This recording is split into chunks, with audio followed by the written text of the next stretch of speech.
Industrial sector. अब ये जो सेक्टर आ रहा है ये एग्रीकल्चर के बाद हो रहा। इससे हम देखेंगे कि इंडियन इकॉनमी ब्रिटिशर्स के टाइम पे किस तरह से इस सेक्टर पे डिपेंड थी, कितना ये डेवलपमेंट हुआ था इसमें कि नहीं हुआ था। अब जैसे कि हमने एग्रीकल्चर में देखा ना, उसी तरह से मैन्युफैक्चरिंग में चीज़ों का प्रोडक्शन करना, उनको बनाना, तो ये इंडस्ट्रियल जो भी चीज़ें होती थी। अब क्या है यहाँ पे कि ये जो इंडस्ट्रियल सेक्टर है इसमें भी उतनी डेवलपमेंट देखने को नहीं मिली। ठीक है, जो कॉलोनियल टाइम चल रहा था अंग्रेज़ों का, जब यहाँ पे उन्होंने कब्ज़ा करके रखा था, तो उस टाइम पे इंडस्ट्रीज़ में भी उतनी डेवलपमेंट नहीं हुई। और यहाँ पे एक हमने पहले चीज़ें पढ़ी ना कि यहाँ पे हैंडीक्राफ्ट बहुत ज़्यादा फेमस, बहुत सारी चीज़ें यहाँ पे बनती थी, चाहे यहाँ के क्लॉथ्स, ये यहाँ के ऑर्नामेंट्स देख लो, बहुत सारी चीज़ें। तो ये जो हैंडीक्राफ्ट इंडस्ट्रीज़ थी ये धीरे धीरे करके यहाँ पे ख़त्म हो गई। No corresponding modern industrial base was allowed. अब इसके बाद जब ये ख़त्म हो गया हैंडीक्राफ्ट, यहाँ पे हैंडीक्राफ्ट इंडस्ट्रीज़, क्योंकि पहले बहुत ज़्यादा कलाकार थे, उसके बाद उन पर कितनी ज़्यादा रिस्ट्रिक्शंस लगी या जो भी उन पर टैक्सेस लगे, तो उसकी वजह से उन पर एक बुरा इम्पेक्ट पड़ा। लेकिन उनके बदले में नई इंडस्ट्रीज़ यहाँ पे जो आप बोलते हैं ना मॉडर्न इंडस्ट्रीज़, जहाँ पे मॉडर्न टेक्नोलॉजी यूज़ हो, नए नए टेक्निक्स यूज़ हो, तो वैसी इंडस्ट्रीज़ यहाँ पे नहीं हुई जहाँ पे मॉडर्न इक्विपमेंट यूज़ हो, वैसी वाली इंडस्ट्रीज़, ताकि वो जो हैंडीक्राफ्ट सेक्टर था उसकी वो जगह ले सके। तो ये एक नया इंडस्ट्रियल बेस नहीं बना। कॉलोनियल जो गवर्नमेंट थी उनकी पॉलिसी क्या थी, इंडिया में जो ये इंडस्ट्रियलाइजेशन था ना, उन्होंने ये नहीं किया, इंडिया में कराया उन्होंने डी इंडस्ट्रियलाइजेशन। इंडस्ट्रियलाइजेशन में क्या होता है कि अलग अलग इंडस्ट्रीज़ बनाई जाती है, वहाँ पे अलग अलग चीज़ों का प्रोडक्शन हो रहा है। लेकिन इंडिया में ऐसी कोई चीज़ें जो कॉलोनाइजर्स थे उन्होंने नहीं किए। क्यों नहीं किए? ताकि इंडिया की इकॉनमी डेवलप ना हो।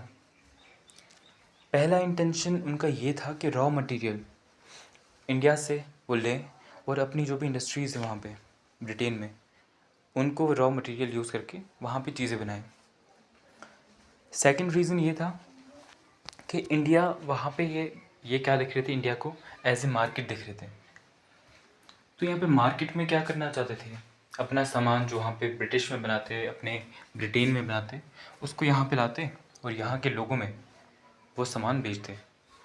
लेकिन इसमें देखो क्या था, जो एडवांटेज थी या जो पूरा फ़ायदा जो हो रहा था ना, फ़ायदा हो रहा था पूरा ब्रिटिशर्स का और हमारा नुकसान था। क्योंकि हमारा सामान यहाँ पे इन्होंने बंद करा दिया, इंडस्ट्रीज़ यहाँ की बंद करा दी और अपना सामान यहाँ पे लाके बेच रहे हैं लोगों को।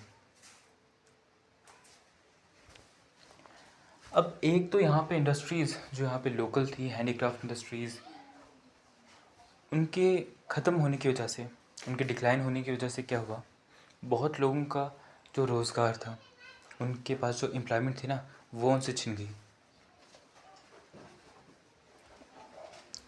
और उसके साथ साथ जो यहाँ पे अब मार्केट में चीज़ों की कमी हो गई, क्योंकि ये इंडस्ट्री जब ख़त्म हुई तो वो चीज़ों को लोग तो ख़रीदेंगे ही ख़रीदेंगे, तो एक नई डिमांड मार्केट में क्रिएट हुई।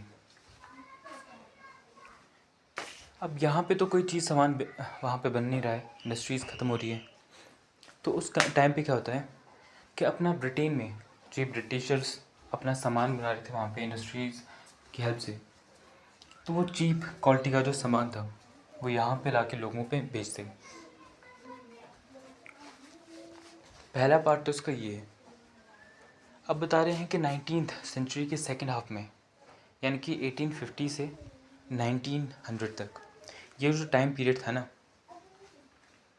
इसमें देखने को मिला कि बहुत यहाँ पे इंडिया में मॉडर्न इंडस्ट्रीज़ धीरे धीरे करके यहाँ पे बनने लगी, लेकिन उनका प्रोग्रेस उतना ज़्यादा देखने को नहीं मिला। शुरुआत में क्या था कि यहाँ पे कॉटन टेक्सटाइल मिल्स सेटअप की गई, जूट टेक्सटाइल मिल्स सेटअप की गई, जहाँ पे कॉटन के कपड़े, जूट के कपड़े बनते थे। अब जो कॉटन वाली इंडस्ट्रीज़ है ना, वो सेटअप की गई थी वेस्टर्न पार्ट ऑफ इंडिया में, जैसे कि महाराष्ट्र में, गुजरात में। क्योंकि जो कॉटन है वो बनता है रॉ, उसको बोलते हैं, उस जिस सॉइल पे बनता है उसको बोलते हैं ब्लैक सॉइल।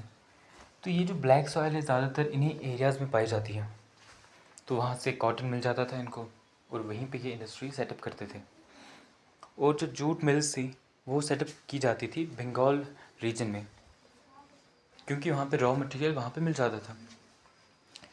अब जैसे कि यहाँ पे ये वाली इंडस्ट्री सेटअप की गई है ना, उसके साथ साथ में बाद में आयरन और स्टील इंडस्ट्री सेटअप की गई 20वीं सेंचुरी के स्टार्टिंग में, यानी कि 1901 वो जो शुरू हुआ ये टाइम। अब क्या होता है कि यहाँ पे जो ये इंडस्ट्रीज़ बनी, आयरन स्टील इंडस्ट्री, इसमें शुरुआत में कुछ यहाँ पे कुछ नाम और भी दिया है, the Tata iron and steel company, जिसको हम टिस्को भी बोलते हैं, TISCO। ये इंडस्ट्री बनाई थी 1907 में। इसके अलावा और भी इंडस्ट्रीज़ यहाँ पे सेटअप की गई, शुगर की, सीमेंट की, पेपर इंडस्ट्रीज़। लेकिन इन इंडस्ट्रीज़ में क्या था कि यहाँ पे जो लोग थे, जिसकी टाटा इंडस्ट्री, वो तो हमारे एक इंडियन ने ही शुरू की है। लेकिन जो कॉटन इंडस्ट्रीज़ थी, टेक्सटाइल इंडस्ट्रीज़ और जो जूट टेक्सटाइल मिल्स थी, इनमें क्या था कि जूट ज़्यादातर वहाँ पे मिल्स ब्रिटिशर्स की थी, और जो कॉटन मिल्स थी उसमें ज़्यादातर जो परसेंटेज था ना वो इंडियंस का था। लेकिन देखो ये सब चीज़ें तो बन रही है, धीरे धीरे करके इंडस्ट्रीज़ आ गई, अब लग रहा है कि डेवलपमेंट हो रही है। लेकिन असल मायने में अगर देखा जाए ना, असलियत में डेवलपमेंट नहीं हुई है। क्यों नहीं हुई है? क्योंकि यहाँ पे जो कैपिटल गुड इंडस्ट्रीज़ थी, ये वो इंडस्ट्रीज़ होती है जहाँ पे मशीनें बनाई जाती हैं, और ये मशीनों को यूज़ करके आप आगे और कंज्यूमर्स के लिए चीज़ें बनाओगे। तो ऐसी इंडस्ट्री जहाँ पे मशीनें बनाई जाती थी, उन इंडस्ट्रीज़ की देखने को मिली कमी। बहुत कम इंडस्ट्रीज़ होंगी उस टाइम पे, ठीक है। तो इससे क्या हुआ, मशीनें कम थी अवेलेबल यहाँ पे, तो यहाँ पे जो प्रोडक्शन था वो ज़्यादा नहीं हो पाया। अब बता रहे हैं कि कुछ मैन्युफैक्चरिंग यूनिट्स सेटअप जो हुए थे ना कंट्री में, इससे क्या हुआ, जो पुरानी इंडस्ट्रीज थी उनको रिप्लेस करना इट वॉज इम्पॉसिबल। पुरानी जो वर्क फोर्स थी, जितना वो वहाँ पे मटेरियल बनता था, उस सब को कुछ इंडस्ट्री से रिप्लेस करना पॉसिबल नहीं है ना। कि अगर पहले ब्रिटिशर से पहले टाइम पे अगर वहाँ पे 100 चीज़ें बनती होंगी, अब 10 चीज़ें बना के आप बोल रहे हो कि नहीं यहाँ पे इंडस्ट्रियल हमने डेवलपमेंट कर दिया, नहीं, वो डेवलपमेंट नहीं था। अच्छे से वो क्या बोलते हैं, वहाँ पे हमारी कंज्यूमर्स को उतनी डिमांड वो फुलफिल पूरी तो नहीं कर पा रहे थे। अब बता रहे हैं कि ये जो इंडस्ट्रियल सेक्टर है, इसका कंट्रीब्यूशन हमारी कंट्री की ग्रॉस डोमेस्टिक प्रोडक्ट में, ठीक है, विच इज़ कॉल्ड GDP, ये यहाँ की ग्रॉस वैल्यू एडिड में, इसमें इनका कंट्रीब्यूशन ज़्यादा नहीं था शुरू में। अब देखो शुरुआत में इनकी प्रोडक्शन कैसी हो रही, सेल्स कैसी हो रही, ज़्यादा तो नहीं हुई होगी, क्योंकि शुरुआत में क्या हुआ, बहुत स्ट्रगल था इनका, तो उस टाइम पे GDP में उतना कंट्रीब्यूट नहीं कर पा रहे थे। अब GDP यहाँ पे टर्म आई ना एक, GDP होती क्या है, ग्रॉस डोमेस्टिक प्रोडक्ट। ग्रॉस का मतलब अगर देखोगे ना, हम वर्ड बाय वर्ड मीनिंग इसका देख लेते हैं, वहाँ से एक ईजी सा इसका मीनिंग निकालते हैं। ग्रॉस का मतलब होता है पूरा, ठीक है, या हम बोल सकते हैं जब हम टोटल देखें ना उसको बोलेंगे ग्रॉस। डोमेस्टिक प्रोडक्ट, डोमेस्टिक क्या होता है, लोकल, जो आपके घर में बने वो बोलोगे डोमेस्टिक। तो हमारी कंट्री के लिए डोमेस्टिक क्या है, जो हमारे देश के अंदर बने चीज़ें, और प्रोडक्ट होता है सामान। तो हमारे देश के अंदर बनने वाला सामान, उसकी जो वैल्यू आती है ना, फाइनल वैल्यू, ठीक है, पैसों में, उस अर्निंग को बोला जाता है एक कंट्री की GDP। अब देखो मैंने फाइनल वैल्यू क्यों बोला, मान लो हमारे यहाँ पे खेतों में फसल उगाई गई, उस फसल को ले जाके वहाँ पे उसके बिस्किट बनाए गए, ठीक है। जिसकी बारले बारले पहले खेतों में, उसके बाद उसकी फसल काटी, वहाँ से हो गया फैक्ट्रीज़ में, वहाँ पे बिस्किट बन गए। अब वो जो बिस्किट है ना, उसकी फ़ाइनल वैल्यू देखनी है, क्योंकि वो चीज़ कंज्यूमर तक जाएगी। तो जीडीपी को अगर सिंपल वर्ड्स में देखोगे, देश में जो भी सामान कंज्यूमर्स तक बिके ना, उसकी जो भी वैल्यू होती है उसको बोला जाता है उस देश की जीडीपी। अब देखो उस टाइम पे इंडस्ट्रियल सेक्टर का जीडीपी में कंट्रीब्यूशन थोड़ा सा था, ज़्यादा नहीं था, क्योंकि अभी शुरुआत हो रही थी। एक बच्चे की तरह मसा भी अपनी इनिशियल स्टेज पे चल रहा था। अब देखो ये चीज़ें तो चल ही रही थी, इंडस्ट्रीज अभी बन रही है, ये सब चीज़ें। लेकिन यहाँ पे जो पब्लिक सेक्टर है ना, जो गवर्नमेंट के अंदर इंडस्ट्रीज़ आती हैं, जो भी उनके अंदर अलग अलग इंस्टीट्यूशंस आते हैं, उसका भी देखने को मिला कि बहुत लिमिटेड एरियाज़ में वो काम कर रहे थे। जिसकी रेलवेज़ वो गवर्नमेंट के अंदर उस टाइम पे थी। पावर जनरेशन, ये जो होते हैं ना इलेक्ट्रिसिटी डिपार्टमेंट, ये उनके अंदर था। कम्युनिकेशन, ये भी उनके अंदर। पोर्ट्स, जो समुद्र में जो भी हमारा शिपमेंट होता है, जो भी सामान समुद्र से ले जा रहे हैं या आ रहा है देश में, तो पोर्ट्स में रुकेगा। और ये सब चीज़ें और बाकी जो भी डिपार्टमेंटल वर्क होता था वो गवर्नमेंट के अंदर था। ये सब चीज़ें किसके अंदर देखने को मिली? गवर्नमेंट के अंदर। तो इंडस्ट्रियल सेक्टर में इतना बताया था। अब देखो यहाँ पे कुछ आपको काम दिया हुआ है। पहले तो बता रहे हैं कि मॉडर्न इंडस्ट्रीज़,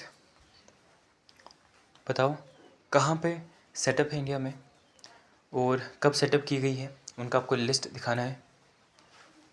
फिर बतानी है कि इनमें रिक्वायरमेंट क्या होती है इंडस्ट्रीज़ को सेटअप करने के लिए। जैसे कि टाटा की जो कंपनी है ना, Tata iron and steel company, जिसको आप TISCO जिसको भी बोलते हो, ये जमशेदपुर में है। और ये जमशेदपुर वाला रीजन झारखंड में आता है। तो क्या इसकी रिक्वायरमेंट रही होंगी वहाँ पे, किस लिए वहाँ पे इंडस्ट्री सेटअप की गई, ये सब चीज़ें आपको देख लेनी है। और फिर बताना है आपको दूसरे जो यहाँ पे आपको टास्क दिया है, उसमें बताना है कि इंडिया में कितनी आयरन स्टील इंडस्ट्रीज़ प्रेजेंट हैं अभी। और ये आयरन स्टील इंडस्ट्रीज़ में वर्ल्ड में क्या रैंकिंग है इनकी, इनका मटेरियल बेस्ट है, क्या इनमें इम्प्रूवमेंट की ज़रूरत है, अगर है तो क्या चाहिए, इम्प्रूवमेंट कैसे करनी है, अब अपग्रेड अगर इनको करना है तो किस तरह से, आप इनके अपने व्यूज़ दे सकते हो।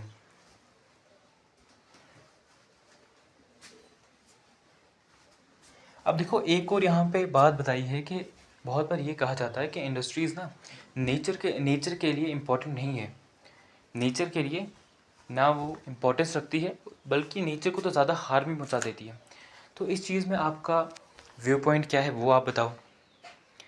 फिर नीचे बताया कि इंडियन मैप पे आपको कॉटन टेक्सटाइल, जूट मिल्स, तो ये मिल्स आपको दिखानी है। फॉरेन ट्रेड, यहाँ पे ये बता रहे हैं कि इंडिया ना पुराने टाइम से ही, एंशियंट टाइम से अगर देखोगे तो इम्पॉर्टेंट ट्रेडिंग नेशन था। ट्रेडिंग नेशन कैसे? क्योंकि यहाँ से बहुत सारी चीज़ें हम दूसरे देशों को बेचा करते थे। लेकिन ब्रिटिशर्स के टाइम पे क्या हुआ वहाँ पे, उन्होंने यहाँ से जो सामान बाहर जाता था उस पर ज़्यादा टैक्स लगा दिया। यहाँ पे उन्होंने कब्ज़ा करके रखा था, तो अपने देश में या दूसरे देशों में जो भी सामान जाता उस पर वो टैक्स बहुत ज़्यादा लगा देते। तो इसकी वजह से इंडिया से जो भी अब ट्रेड होने होता था ना, वो बाहर ज़्यादा नहीं होता था।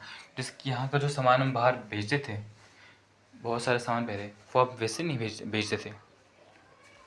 और इंडिया पहले क्या था, एक एक्सपोर्टर प्राइमरी प्रोडक्ट्स का। पहले नहीं था प्राइमरी प्रोडक्ट्स का एक्सपोर्टर। जब ये ब्रिटिशर्स का कब्ज़ा यहाँ पे इंडिया पे हुआ, तो उसके बाद जो भी ये टैक्स लगाए उन्होंने, जो भी ये एक्सपोर्ट ड्यूटीज़ लगाई, उसकी वजह से अब ये हुआ कि हमारे देश से अब रॉ चीज़ें सप्लाई होने लगी, जिसकी सिल्क, कॉटन, वूल, जूट, इंडिगो, शुगर, ये रॉ में सप्लाई होने लगा। और बाहर से दूसरे देश से क्या आता है यहाँ पे, कंज्यूमर गुड्स, जो कि कंज्यूमर इस्तेमाल करते हैं लोग, जैसे कि कॉटन के कपड़े, वूल के कपड़े, सिल्क के कपड़े। और मशीनें भी, जिसको हम कैपिटल गुड्स बोल रहे थे ना, जो मशीनें और चीज़ों को बनाने में इस्तेमाल हो, मशीनरी, तो वो भी अब हम बाहर से मंगाने लगे। अब देखो ये इससे फ़ायदा क्या हो रहा था ब्रिटेन को, ये फ़ायदा था कि इंडिया का जो भी एक्सपोर्ट हो रहा है, जो भी इंडिया में इंपोर्ट हो रहा है, वो ब्रिटेन के कंट्रोल में, वो सब चीज़ें ब्रिटेन के कंट्रोल में थी। और ब्रिटेन के साथ इंडिया का इतना ट्रेड होता था 50%, और बाकी थोड़ा बहुत ट्रेड चाइना के साथ, कुछ श्रीलंका के साथ और कुछ ईरान के साथ, इन रीजन्स के साथ होता था। फिर बात आती है स्वेज़ कैनाल की। अब ये एक कैनाल जब बना और जब ये ओपन हो गया, वहाँ से फिर शिप्स जाने लगी, चलने लगी, तो ब्रिटिश का जो कंट्रोल था इंडियन फॉरेन ट्रेड पे, वो और भी ज़्यादा बढ़ गया। अब देखो यहाँ पे बता रहे हैं कि कॉलोनियल टाइम में इंडिया में क्या होता था, ज़्यादा हम चीज़ें यहाँ से सप्लाई करते थे, लार्ज एक्सपोर्ट सरप्लस। क्या चीज़ें सप्लाई करते थे, लेकिन रॉ मटेरियल, जैसे कि आपने फसल कॉटन की है, कॉटन बेचते बाहर, जूट है, जूट बेचते बाहर, ये हम नहीं बेच रहे थे, ये बेच रहे थे ब्रिटिशर्स। लेकिन ये सब जो चीज़ें रॉ में है ना, इनका प्राइस उतना ज़्यादा नहीं था, प्राइस अगर होता भी तो ब्रिटिशर्स देते नहीं। एक्सपोर्ट बेशक ज़्यादा था, लेकिन वो क्या थी, रॉ चीज़ें। अब एक एग्जांपल ले लो, जैसे कि जूस है, ऑरेंज जूस है या कोई भी और पोमीग्रेनेट का जूस है। अब देखो फ्रूट्स जब आप देखोगे ना, उनका प्राइस उतना ज़्यादा नहीं होता है, लेकिन वहीं पे जूस देखोगे उसका प्राइस ज़्यादा है। क्यों? क्योंकि उसको बाद में हमने फ्रूट्स उसमें ऐड, फ्रूट का जो भी उसमें टेस्ट है वो ऐड किया है, उसके अलावा और भी चीज़ें ऐड करते हैं। तो ये जो फाइनल प्रोडक्ट होता है, फाइनल गुड होता है ना, इसकी वैल्यू ज़्यादा बढ़ जाती है as per the raw material. तो रॉ मटेरियल यहाँ से बाहर एक्सपोर्ट करने की वजह से इंडियन मार्केट में कुछ चीज़ों की कमी देखने को मिली, जैसे कि यहाँ पे फॉर ग्रेन्स उनकी कमी हुई, क्लॉथ कपड़े उनकी कमी हुई, और केरोसिन एज ए फ्यूल इसकी भी कमी हमें महसूस हुई यहाँ पे।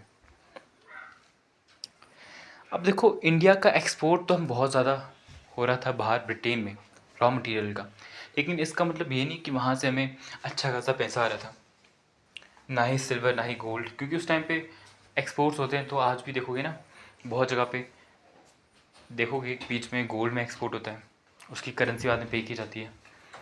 तो ना इंडिया को इससे कोई बेनिफिट नहीं हो रहा था, ना गोल्ड में ना सिल्वर में, कुछ वैसे इनको इनकम जनरेट नहीं हो रही थी। इसके बदले ब्रिटिशर्स को फ़ायदा बहुत हो रहा था, क्योंकि वहाँ से जो भी उनकी फैक्ट्रीज़ में, इंडस्ट्रीज़ में चीज़ें बनती, वो यहाँ पे इंडिया में ला के यहाँ के मार्केट में वो चीज़ें बेचते, और वो जो भी पैसा यहाँ से वो अर्न करके लेते, उनसे अपने ऑफिस में जो भी लोग काम करते हैं उनको पे करते हैं, जहाँ जहाँ वो लड़ाइयाँ कर रहे हैं, वॉर कर रहे हैं, वहाँ पे उनका खर्चा उससे वो करते पूरा, और जो भी इनके बाकी सारे खर्चे थे वो यहाँ के इससे, इन चीज़ों से निकल जाते थे। अब देखो ये समझने की ज़रूरत है कि ब्रिटिशर्स ने ना पूरे यहाँ की इकॉनमी में कंट्रोल करके रखा था, एक्सपोर्ट्स पे भी, इंडस्ट्रीज़ में भी, एग्रीकल्चर में भी, इतना ये सब चीज़ें। अब जो यहाँ पे हमने बीच में स्वेज कैनाल पढ़ा था, वो यहाँ पे आ जाएगा, ये वाला रीजन, ये पाथ जो आप दिख रहे हो वाइट वाइट सा इधर से, इसको ही बोला जाता है स्वेज कैनाल। अब यूनाइटेड किंगडम, ब्रिटेन यहाँ पे, बाकी इंडिया, हमारा इंडिया का जो पोर्शन है वो यहाँ पे, इंडिया का पोर्शन देखोगे वो यहाँ पे, हमारा इंडिया यहाँ पे। अब बता रहे हैं यहाँ पे ये कि जो स्वेज कैनाल है, इसके खुलने के बाद क्या हुआ था कि ब्रिटेन का इंडिया पे जो कंट्रोल था ज़्यादा बढ़ गया था। इसको ओपन किया गया था 1869 में, और ये जो यहाँ पे मेडिटेरियन सी है ना, इस रीजन को कनेक्ट करता था रेड सी से। अब ये क्यों किया गया, ये जो कैनल है, यहाँ से वाटर पास होता है, ये इसलिए किया गया था कि ये जो यूरोप वाला पार्ट है और जो अफ्रीका का ईस्टर्न पार्ट है, ये इंडिया, ये जो साउथ एशिया वाला रीजन है, इन सब रीजन्स को कनेक्ट किया जा सके, ताकि यहाँ पे जो भी चीज़ें शिप से ट्रांसपोर्ट करते हैं उसको जल्दी फास्टली यहाँ पे एक्सपोर्ट कर सके, ट्रांसपोर्ट कर सकें। ये तो पता चल गया कि एक आर्टिफिशियल वाटरवे है स्वेज कैनाल, ये बनाया गया बाद में, नॉर्थ से साउथ को कनेक्ट करता है अक्रॉस द इश्तुमस, जो भी यहाँ पे प्रोनाउंसिएशन निकलेगी, ठीक है। North eastern Egypt. तो ये जो है ना, इजिप्ट का जो नॉर्थ ईस्टर्न रीजन है वहाँ पे बताया है इश्तुमस ऑफ स्विज। और यहाँ पे बता रहे हैं कि पॉर्ट सेड यहाँ पे एक जगह है मेडिटेरियन सी में, इसको कनेक्ट करता था ये गल्फ ऑफ स्विज जो कि आता था रेड सी में। तो इन रीजन्स को कनेक्ट करता था और यहाँ से शिप्स आती थी डायरेक्टली यूरोप से, बाद में बाकी जगहों पे east Africa side, Asia side आ जाती थी। और यहाँ से भी चीज़ें जानी होती तो यहाँ से ईज़िली अब जा सकती थी। मतलब पहले जो इतना लंबा रूट लेना पड़ता था, समझो अगर यहाँ से यूरोप से आना पड़ता तो ऐसे इनको कवर करके आना पड़ता बाय वाटर। अब इनको सीधा डायरेक्ट यहाँ से आना पड़ रहा है, तो इतना डिस्टेंस यहाँ पे कम हो गया, इतना टाइम यहाँ पे इनको बचत हो गया। अब देखोगे ना, ये जो स्वेज कैनाल है, आर्थिक तौर पे देखो आप, रणनीतिक तौर पे देखो ना, स्ट्रैटेजिकली और इकोनॉमिकली ये बहुत ज़्यादा इम्पॉर्टेंट है। 1869 में इसको ओपन किया गया और यहाँ से बाद में इंडियन मार्केट का जो एक्सेस था वो बाहर फॉरेन कंट्रीज़ को ज़्यादा मिल गया, स्पेशली ये ब्रिटिशर्स को। यहाँ पे इसका हम ये रखते हैं, डेमोग्राफिक कंडीशन को हम अगले वीडियो में डिस्कस करेंगे।